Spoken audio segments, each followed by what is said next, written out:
नमस्कार, मी प्रशांत सागवेकर. साम संजीवनी या कार्यक्रमामध्ये तुम्हा सगळ्यांचं आज पुन्हा एकदा मनापासून स्वागत. शरीराचं वाढलेलं वजन हे आपल्यापैकी बऱ्याच जणांसाठी चिंतेचा विषय आहे. पण जाणीवपूर्वक प्रयत्न केले तर तज्ज्ञांचं मार्गदर्शन घेतलं तर वजन कमी होऊ शकतं. वजन कमी करण्याचे परिणामकारक उपाय हाच आजचा आपला विषय आणि या विषयावरती मार्गदर्शन करण्यासाठी आज आपल्या स्टुडिओमध्ये आहेत डॉक्टर नीरज रायते. आपण सुरुवात करूया. सरांचं स्वागत करूया. सर नमस्कार, कार्यक्रमात मनापासून स्वागत. नमस्कार.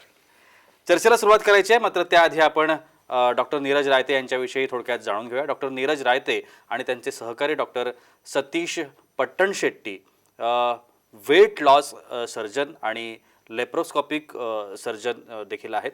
डॉक्टर रायते यांनी त्यांचे सहकारी डॉक्टर सतीश पट्टणशेट्टी यांच्यासोबत डॉस अर्थात डायबिटीस आणि ओबेसिटी सपोर्ट आणि सोल्युशन ही एक संस्था यशस्वीपणे गेल्या काही वर्षांपासून त्यांनी चालू केलेली आहे आणि या सगळ्या संदर्भामध्ये आज आपण त्यांच्याशी गप्पा मारणार आहोत.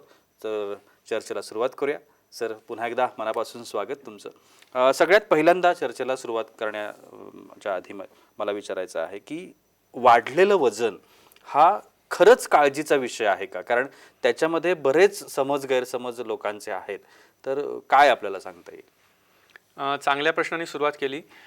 तसं सुरुवातीला तुम्ही म्हटलात तसं आपण आज गप्पा मारूया म्हटल्यामुळे थोडंसं या विषयाला एक लाईटपणा पण येईल. हो. कारण तसा वाढलेलं वजन हा विषय गंभीरपणे कोणी घेतच नाही आणि तो गंभीरपणे घ्यावा म्हणून आज आपण सगळ्यांसमोर आलेले आहोत. त्यासाठी विशेष मी सामचे आभार मानतो की त्यांनी हा इनिशिएटिव्ह घेतलेला आहे. काय होतं माहिती का की आपलं वजन नेमकं किती आहे याची बऱ्याचदा जाणीवच नसते. कारण जोपर्यंत वजनाने कुठला तरी त्रास होत नाही तोपर्यंत आपण आपल्या वजनाकडे लक्षच देत नाही. दिवस जातात, वर्ष जातात आणि कमरेचा घेर हळूहळू वाढत जातो. मी असं सगळ्यांना म्हणेन की जर शक्य असेल, लग्न झालेलं असेल तर आपला लग्नातला फोटो काढून बघा, म्हणजे लक्षात येईल की लग्नात आपण कसे होतो आणि आत्ता आपण कसे आहोत. बऱ्याचदा जेव्हा वाढलेल्या वजनाला कन्सल्ट करायला पेशंट येतात तेव्हा त्यांना आम्ही विचारतो काय किती वजन आहे, आणि तो जे आकडा सांगतात आणि जेव्हा काट्यावर उभारतात तेव्हा जो आकडा असतो याच्यात प्रचंड तफावत असते. आपल्याकडे एक असा आणखी एक गोड गैरसमज आहे की तब्येत गुटगुटीत असणं हे हेल्दी असण्याचं लक्षण आहे. तर नेमकं आपलं वजन जास्त असेल तर किती वजन हे धोक्याचं असतं हे समजून घेणं आवश्यक आहे. भारतीय स्टँडर्ड्सनुसार पुरुषांच्या आणि स्त्रियांच्या उंच्यांचं जर प्रमाण आपण बघितलं तर 90 किलोपर्यंतचं वजन हे आपण ॲक्सेप्टेबल समजू शकतो. 90 किलोपेक्षा जर जास्त वजन असेल तर धोक्याची घंटा आहे असं समजायला हरकत नाही. अगदी सोप्या परिभाषेत तुमच्या अपेक्षित वजनापेक्षा तुमचं वजन जर 25 किलो जास्त असेल तर तुम्ही वाढलेल्या धोक्याच्या पातळीकडे आहात असं आपण नक्कीच म्हणू शकतो. मोर दॅन दॅट, तुम्हाला जर तुमच्या वजनामुळे काही त्रास होत असेल, तो त्रास मग शारीरिक असू शकतो किंवा तो त्रास मेटाबॉलिक असू शकतो, म्हणजे वजनामुळे असणारे विविध आजारांमुळे असू शकतो, तर ते मात्र नक्कीच काळजीचं कारण आहे. कारण बऱ्याचदा कसं होतं ना, आपण डायबिटीसची ट्रीटमेंट करतो पण डायबिटीस जर वाढलेल्या वजनामुळे असेल तर वजनाकडे दुर्लक्ष करतो. आपण सांधेदुखीची ट्रीटमेंट करतो पण सांधेदुखी ही वाढलेल्या वजनामुळे असेल तर त्याच्याकडे आपण दुर्लक्ष करतो आणि मूळ कारणांवर जर उपचारच नाही केले तर यश कसं मिळणार? खरं. त्यामुळे नेमकं आपलं वजन किती आहे हा कार्यक्रम धरून प्रत्येकाने बघावं, गणित मांडावं आणि आपलं वजन किती आहे आणि किती असायला पाहिजे याची आकडेमोड करावी असं मला वाटतं. अनेक वेळेला अजून एक समस्या असते की नेमकं वजन कसं कमी करावं या बाबतीत सुद्धा लोकांचे गैरसमज असतात. म्हणजे त्याच्यात सुद्धा कुठेतरी चर्चा ऐकलेली असते. बऱ्याच वेळेला या कारणासाठी डॉक्टरांपर्यंत जावं ही कॉन्सेप्टच बऱ्याच वेळेला नसते आणि मग ते कोणाचं तरी ऐकायचं आणि मग वजन कमी करण्याच्या पद्धती अवलंबायच्या. पण नक्की काय केलं पाहिजे? खूप छान सांगितलं तुम्ही. कारण बऱ्याचदा कसं आहे माहिती का, माझं वजन मीच कमी करू शकतो ही एक खूप कॉमन प्रघात आहे. किंवा आपल्या आजूबाजूला प्रत्येक व्यक्ती वजन कमी करण्यासाठी कोण कोण काय करतं आहे, मग त्याच्यात वेगवेगळ्या नावांची डाएट्स ही एक खूप प्रचलित पद्धत आहे. ते सगळं प्रत्येकजण करतात पण आपल्याला हे लक्षात घ्यायला पाहिजे की सगळेजण एकच आकाराचा शर्ट घालत नाहीत. तसं प्रत्येकाला एकच प्रकारची वजन कमी करण्याची पद्धती परिणामकारक ठरत नाही. आपलं वजन वाढण्याचं नेमकं कारण काय आहे? आपलं वजन वाढण्यामागं आपल्या दिनचर्येमध्ये, आपल्या खाण्यापिण्यामध्ये, आपल्या जीवनशैलीमध्ये नेमकी काय अडचण आहे हे जर आपल्याला समजलं तर बरोबर त्या दृष्टीनं आपल्याला उपचार करता येऊ शकतात. त्यामुळे प्रत्येकाचं वाढलेलं वजन याचं कारण वेगळं असतं. त्यामुळे प्रत्येकाची वजन कमी करण्यासाठीची उपचाराची दिशा ही पूर्णपणे वेगळी असते. पण तुम्ही म्हणाल तसं आपल्याला वजन कमी करायची गरज आहे याची जाणीव झाल्याशिवाय हे होऊ शकत नाही. खरं आहे. आज आपण आधुनिक शास्त्रामध्ये मेडिकल सायन्स तर फारच आता पुढे गेलेला आहे. ओबेसिटीवरती सर्जरीज अवेलेबल आहेत आता, आणि या सर्जरीज कधी करायला पाहिजेत, काय करायला पाहिजेत, कोणी करायला पाहिजेत, या सगळ्या बाबतीत सुद्धा अनेक वेळेला माहिती नसते लोकांना, जसं तुम्ही म्हणताय. तर या बाबतीत आपल्याला काय सांगता येईल? हे अगदी तंतोतंत खरं आहे. माहिती नाही म्हणूनच सामला असे इनिशिएटिव्ह घ्यायला लागतात जेणेकरून आपण जास्तीत जास्त लोकांपर्यंत पोहोचून ह्या उपचारांची शास्त्रीय आणि योग्य माहिती आणि मार्गदर्शन त्यांना देऊ शकू. मुळात वाढलेल्या वजनाला शास्त्रीय परिभाषेमध्ये मॉर्बिड ओबेसिटी असं म्हणतात. म्हणजे काय तर आपल्या वाढलेल्या वजनामुळे आपल्याला आज ना उद्या जीवाला धोका संभवतो.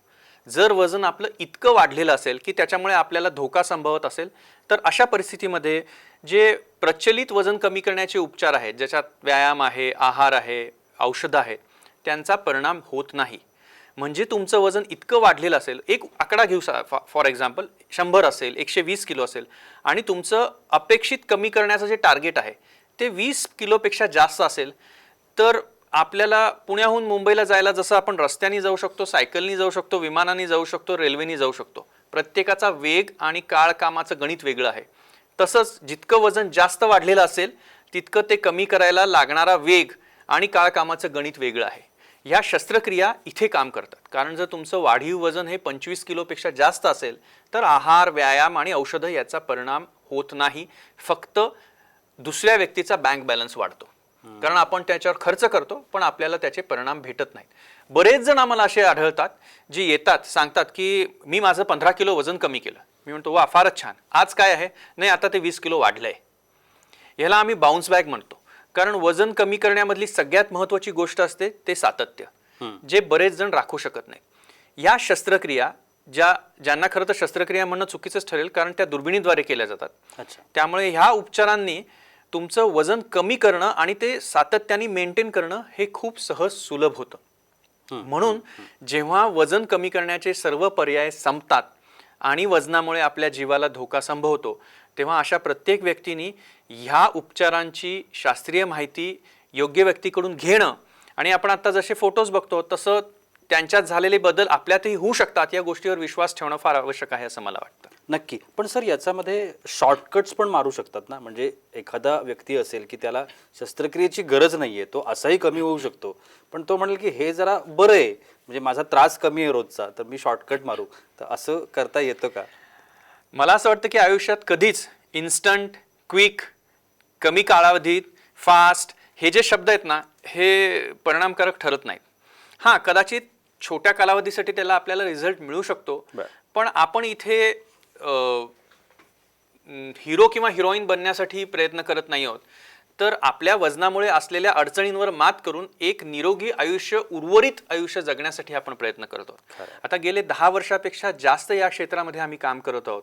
अशा प्रकारच्या वजन कमी करण्याच्या शस्त्रक्रिया गेल्या 10 वर्षापेक्षा जास्त आम्ही करत आहोत, आणि 10 वर्ष या शस्त्रक्रिया झालेले लोक किती छान आयुष्य जगत आहेत आणि वजनामुळे असणाऱ्या अडचणींपासून ते मुक्त झालेले आहेत, हे बघितलं की खूप समाधान वाटतं. नक्की. आता ह्या सर्जरीज बद्दल आपण बोलतोच आहोत, तर फायद्यांकडे, कारण आता आपल्याला ती सवयच झालेली आहे अनेक वेळेला की आपण फायदे बघत असतो, किंवा आपल्याला वाटत असतं की ह्याच्यातून मला काय बेनिफिट्स मिळणार आहेत, माझ्या शरीरावरती त्याचे काय परिणाम होऊ शकतात का, किंवा अन्य गोष्टी. तर त्याबद्दल आपल्याला काय सांगता येईल, मुळात बेनिफिट्स बद्दल? मुळात कसं आहे की वाढलेलं वजन ही बऱ्याच आजारांचं एक मूळ कारण आहे. म्हणजे आमच्या शास्त्रीय पुस्तकांमध्ये असं म्हटलेलं आहे की obesity is a mother of more than 20 diseases.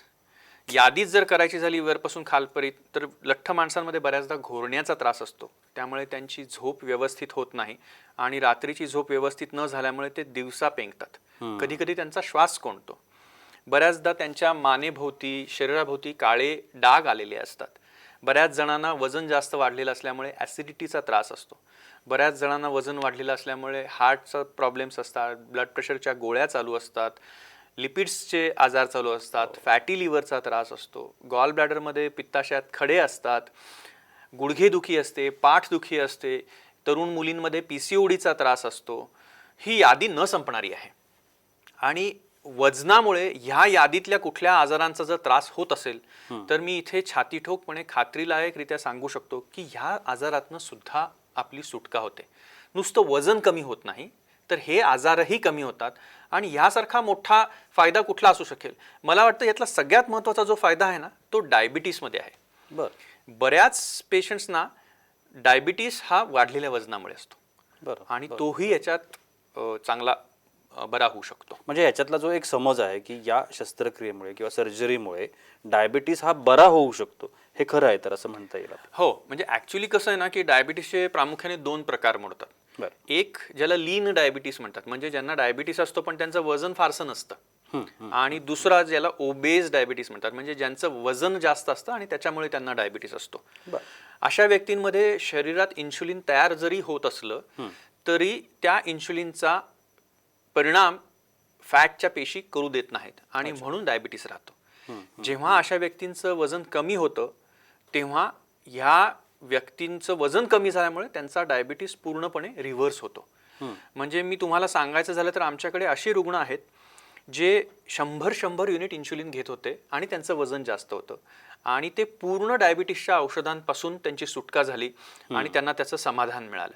यातला सगळ्यात महत्त्वाचा जो फॅक्टर आहे ना तो तुमचं वाढलेल्या वजनाच्या बाबतीत तुम्ही किती लवकर इंटरव्हेन्शन करताय. म्हणजे डायबिटीस असेल आणि 15-20 वर्ष असेल तर तो आटोक्यात आणणं अवघड जातं. पण डायबिटीस आहे, वजन वाढलेलं आहे आणि 5च वर्ष झालेली असेल, 8 वर्ष झालेली असेल तर आपल्याला डायबिटीसपासून मुक्तता मिळवणं जास्त सोपं असतं असं मी म्हणेन.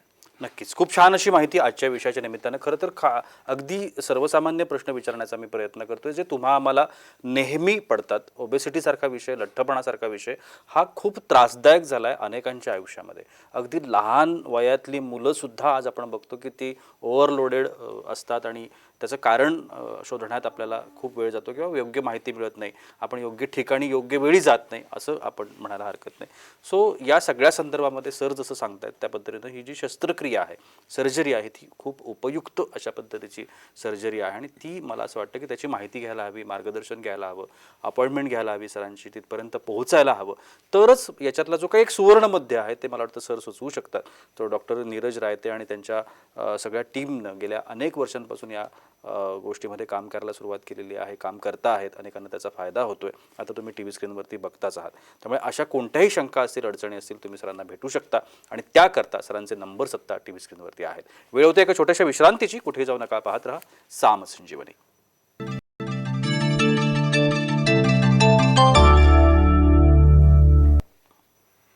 विश्रांतीनंतर तुम्हा सगळ्यांचं पुन्हा एकदा मनापासून स्वागत. वजन कमी करण्याचे परिणामकारक उपाय या विषयावरती आज आपण चर्चा करतोय आणि डॉक्टर नीरज रायते आपल्याला मार्गदर्शन करतायत. सर, आता जवळजवळ 10-1 वर्षांपासून तुम्ही या क्षेत्रामध्ये काम करताय, तुमची टीम काम करते. अनेक पेशंट्सना तुम्ही आत्तापर्यंत भेटलायत, त्यांना कन्सल्ट केलेत, सर्जरीज केलेत. तर याच्यामधले काही अनुभव असे लक्षात राहिले असतील गेल्या 10 वर्षातले की जे आपल्याबरोबर शेअर करता येतील, तर असे काही अनुभव आहेत का? खरं तर प्रत्येक पेशंट हा एक वेगळा अनुभव आहे. प्रत्येक पेशंटची एक वेगळी कथा आहे. मी 2-3 अनुभव नक्कीच इथे आवर्जून सांगू इच्छितो कारण त्या अनुभवांनी आम्हाला सुद्धा हलवलं. म्हणजे त्यातला एक सगळ्यात आमच्या दृष्टीने मोठा अनुभव होता तो जास्तीत जास्त वजन ज्या व्यक्तीचं आम्ही कमी केलं त्याचं वजन होतं 272 किलो. बापरे. आणि तो त्याच्या आधी आम्हाला 2दा भेटला होता. पहिल्यांदा भेटला होता तेव्हा त्याचं वजन होतं 124 किलो. दुसऱ्यांदा भेटला होता तेव्हा त्याचं वजन होतं 160 किलो. पण आपण हा असा कार्यक्रम करतो, तसा कदाचित त्याने कार्यक्रम बघितलाही असेल, पण स्वतः त्यांनी हा निर्णय नाही घेतला की मला माझ्या वजनावर काहीतरी करायला पाहिजे. शेवटी तिसऱ्यांदा तो आम्हाला भेटू नाही शकला. त्याचे मित्र आम्हाला भेटायला आले की आता काही नाही केलं तर फार अवघड आहे, तुम्ही प्लीज काहीतरी आम्हाला मदत करा. आणि मग त्याच्याबरोबर काम करून, त्याच्याशी चर्चा करून जेव्हा आम्ही त्याला हे दुर्बिणीद्वारे वजन कमी करण्याचे उपचार केले तेव्हा आम्ही त्याचं वजन ऑलरेडी 274 वरून 232 किलोपर्यंत कमी आणलं होतं. आणि 232 किलो नंतर हे उपचार केल्यानंतर आता जवळजवळ 8 वर्ष झाली तो 100-110 किलोच्या आसपास छान आयुष्य जगतो आहे. वा. तर नुसतं किलो हे कदाचित उद्दिष्ट असू शकत नाही, तर त्याहीपेक्षा मला असं वाटतं की क्वालिटी ऑफ लाईफमधला जो बदल घडतो ना तो फारच परिणामकारक असतो. म्हणजे असे साधारण 62 वर्षाचे एक ज्येष्ठ नागरिक मला भेटायला आले होते. हा कार्यक्रम बघून त्यांनी मला संपर्क केला होता आणि ते मला म्हणाले की माझ्या दोन्ही मुली जर्मनीमध्ये असतात आणि मी इथे एकटाच असतो माझ्या आयुष्याचा वाढलेल्या वजनामुळे जर काही मला अडचण झाली तर मी माझ्या मुलींना इथे बोलवून थांबवू ठेवू शकत नाही. मला माझ्या आयुष्याचं त्यांच्यावर जबाबदारी टाकायची नाही. तुम्ही माझं वजन कमी करून देऊ शकाल का? तुम्ही माझं वजन जर कमी केलं तर मी पूर्ण स्वतंत्र आणि माझं स्वतःची काळजी घेत आयुष्य जगू शकेन. एखाद्या ज्येष्ठ नागरिकांनी स्वतःच्या मुलींबद्दल किंवा स्वतःच्या आयुष्याबद्दल इतका खोलात जाऊन विचार करणं ही खूपच कौतुकास्पद गोष्ट वाटली. नक्कीच. मला असं वाटतं की the best gift we can give to our children is our own health. आपलं निरोगी आयुष्य ही आपल्या मुलांसाठी दिलेली सर्वात उत्तम भेट आहे असं मला वाटतं. नक्कीच. त्यांचंही ह्या उपचारानंतर खूप छान वजन कमी झालं आणि आता ते म्हणाले की त्याच्यानंतर डॉक्टर आता मी दरवर्षी जर्मनीला जातो, माझ्या मुलींसोबत माझ्या नातवंडांसोबत छान वेळ घालवतो. सो प्रत्येक जास्त वजन असलेल्या व्यक्तीची काही ना काहीतरी वजनाबरोबर अडचण असते. वजन कमी होतं ही काळ्या दगडावरची रेघ आहे, पण त्यासोबत असणाऱ्या या अडचणी ज्या आहेत ना त्याही निघून जातात आणि त्याच्यामुळे आयुष्य खूप बदलतं. आणि हे बदललेलं आयुष्य एक प्रकारे आम्हाला पेशंट सांगतात की आमची ज्या दिवशी ही ट्रीटमेंट झाली तो दिवसच आम्ही आमचा नवीन जन्मदिवस म्हणून साजरा करतो. नक्कीच. सर, लायपोसक्शन म्हणून जी क्रिया आहे तर त्या संदर्भात जाणून घ्यायला आवडेल की ते म्हणजे नक्की काय असतं. खूप सारे अशा कार्यक्रम झाल्यानंतर आम्हाला फोन येतात आणि त्याच्यात ते म्हणतात की म्हणजे तुम्ही लायपोसक्शनच करताना आणि आम्हाला त्यांना सांगायला लागतं की नाही, हे लायपोसक्शन नाही. लायपोसक्शन ही सौंदर्य शस्त्रक्रिया आहे. लायपोसक्शनमध्ये आपण फक्त पोटाच्या किंवा त्वचेच्या खालची जी चरबी असेल ती ट्रीटमेंट करून काढतो. आणि ही जी ट्रीटमेंट आपण करतो ह्याच्यात कुठल्याही प्रकारची चरबी आपण न काढताही वजन कमी होतं. सो एकीकडे लायपोसक्शन आहे जे तुम्हाला सुंदर बनवतं आणि एकीकडे वजन कमी करण्याचे उपचार आहेत जे तुम्हाला निरोगी बनवतं. बरोबर. कारण तुम्ही निरोगी का बनता तर या उपचारानंतर तुमच्या शरीराच्या आतलं असलेलं विसरल फॅट सुद्धा कमी होतं आणि तुमचं विसरल फॅट कमी झाल्यामुळे तुमचे जे आजार आहेत ते निघून जातात आणि वजनामुळे असलेले सगळे त्रास कमी होतात. दुसरा महत्वाचा फरक की बऱ्याच जणांना लायपोसक्शन केल्यानंतर काही वर्षांनी पुन्हा फॅट त्याच ठिकाणी जमा होतं. पण ह्या उपचारानंतर एक ॲडिशनल मशीन किंवा इंजिन आपल्याला मिळाल्यासारखं आहे. थोडं जरी वजन वाढायला लागलं आणि आपण थोडेसे आपल्या आहारात बदल केले, थोडासा व्यायाम सुरू केला की आपोआप पुन्हा वजन आटोक्यात आणता येतं. सो अशा प्रकारे हे एक वरदान आपल्याला मिळाल्यासारखं आहे ज्यांची वजन जास्त आहेत असं मी म्हणेन. त्यामुळे लायपोसक्शन आणि ही ट्रीटमेंट ही दोन्ही सारखी ट्रीटमेंट नाही. नक्की. आज आपण बघतो की अगदी जसं मी मगाशी म्हटलं की लहान मुलं सुद्धा आपल्याला जास्त ओबेस दिसतात. तरुण मुलांमध्ये आढळतं, जसं तुम्ही आता उल्लेख केला ज्येष्ठ नागरिकांमध्ये आढळतं. तर ही जी शस्त्रक्रिया आहे ती यांच्यापैकी सगळ्यांना करता येते की याच्यात काही एज फॅक्टर पण मॅटर करतो? 18 वर्ष ते 75 वर्षापर्यंतच्या व्यक्तींच्या आम्ही या शस्त्रक्रिया केलेल्या आहेत. एक्सेप्शनल केसेसमध्ये साधारण मला आठवतं 2 मुलांमध्ये ज्यांची वय 14 आणि 16 वर्ष होती त्यांच्यामध्येही आम्ही ही शस्त्रक्रिया केलेली आहे. पण लहान मुलांमध्ये ह्या शस्त्रक्रियेचा विचार करताना खूप साऱ्या तपासण्या करून हे कन्फर्म करायला लागतं की त्यांचं वाढलेलं वजन हे त्यांच्या जीवनशैलीशी निगडीत आहे आणि दुसऱ्या कुठल्या आजारामुळे नाही. नाहीतर 18 वर्ष ते 75 वर्षाच्या वयोगटामध्ये कॉमनली वाढलेलं वजन हे जीवनशैलीशी निगडीत असतं. कुठेतरी आपल्या आयुष्याच्या गडबडीमध्ये धकाधकीमध्ये व्यायाम आहार याची जी आपली सांगड आहे ती सुटलेली असते आणि ती सांगड पुन्हा घालून पूर्ववत निरोगी जीवन जगण्यासाठी ही शस्त्रक्रिया आपल्याला मदत करते असं मला वाटतं. सगळ्यात महत्त्वाच्या मुद्द्याकडे आता येणार आहे आणि ते म्हणजे खर्च. कारण आपल्याला सगळेच बघत असतील, सगळ्यांच्या डोक्यामध्ये येत असेल की म्हणजे बहुतेक ही शस्त्रक्रिया महागडी शस्त्रक्रिया असणार. कारण ज्या पद्धतीनं त्याचे परिणाम तुम्ही सांगता आहात किंवा त्याचे फायदे सांगता आहात परिणाम म्हणण्यापेक्षा, तर या फायद्याच्या अनुषंगानं कदाचित हा प्रश्न डोक्यात येणं सहज शक्य आहे. तर खरंच हे खर्चिक आहे का की परवडनेबल आहे? 2 प्रकारे याचं उत्तर देता येऊ शकतं. 101% परवडनेबल आहे असं मी म्हणेन. दुसरी गोष्ट अशी झालेली आहे की 2 वर्षापासून ही शस्त्रक्रिया इन्शुरन्समध्येही आता करता येते. या शस्त्रक्रियेसाठी सेंट्रल गव्हर्नमेंटचं सुद्धा आपल्याला सँक्शन आहे आणि त्याशिवाय आपल्याला जर कागद पेन घेऊन आपण हिशोब मांडला ना तर वाढलेल्या वजनामुळे होणारे खर्च वर्सेस या शस्त्रक्रियेचा वन टाइम खर्च असं गणित मांडलं तर हे आम्हाला पेशंटनीच सांगितलेलं आहे की ह्या शस्त्रक्रियेवर केला जाणारा वन टाइम खर्च माझे खूप सारे खर्च कमी करतो. एकच खर्च वाढला तर वाढू शकतो तो म्हणजे एक नवीन वॉर्डरोब आपल्याला पुन्हा बनवायला लागतो असं आहे. नक्कीच. आपण कार्यक्रमाच्या अगदी अंतिम टप्प्यामध्ये आहोत. जाता जाता आमच्या प्रेक्षकांना काय सांगाल? कारण हा अगदी सगळ्यांच्या जीवनाशी निगडीत असा असणारा सध्याच्या काळातला मोठा प्रश्न आहे असं म्हणायला हरकत नाही. काय सांगता येईल? सर्वेपि सुखिनः सन्तु सर्वे सन्तु निरामया सर्वे भद्राणि पश्यन्तु मा कश्चित् दुःख माप्नुयात. सगळ्यांना निरोगी आयुष्य लाभू दे. सगळ्यांचं आयुष्य हे डॉक्टरची गरज न लागता जाऊ दे, ही शुभेच्छा इथं मी देतो. आणि जर खरंच आपल्या वजनाविषयी जाणीव नसेल तर जाणीव करून घ्या, माहिती घ्या आणि योग्य मार्गदर्शन घ्या अशी विनंती करतो. नक्कीच. खूप छान असं मार्गदर्शन सरांनी आजच्या विषयाच्या अनुषंगानं आपल्याला सगळ्यांना केलेलं आहे. वजन कमी करण्याचे परिणामकारक उपाय आपण जाणून घेण्याचा प्रयत्न केला आहे. पण मला माहिती आहे की 20-22 मिनिटांच्या या काळामध्ये सगळ्या गोष्टी विस्तृतपणानं सांगणं ही शक्य नसते गोष्ट. त्याच्यामुळे तुम्हाला सरांना भेटावंच लागेल. या बाबतीतल्या ज्या काही शंका असतील, जसं सर मगाशी म्हणाले की व्यक्तिपरत्वे नव्हे, हे सगळ्या गोष्टी बदलत जातात. त्यामुळे प्रत्येकाला जे जे काही आहे ते वेगळं वेगळं असणार आहे, मार्गदर्शन वेगळं असणार आहे, त्याच्यावरचे उपाय वेगळे असू शकतात. त्यामुळे तुम्हाला सरांना भेटावं लागेल, माहिती घ्यावी लागेल आणि नंतरच याच्यावरचे जे काही उपचार आहेत ते करून घ्यावे लागतील. आणि त्याकरता सरांचे नंबर आत्ता TV स्क्रीनवरती आहेत. सर, तुम्ही आजच्या कार्यक्रमात आलात आणि एवढी छान माहिती आमच्या प्रेक्षकांना दिलीत, त्यासाठी अगदी मनापासून आभार. धन्यवाद. आणि याबरोबरच वेळ होते इथे सामण्याची. कुठेही जाऊ नका, पाहत रहा साम TV.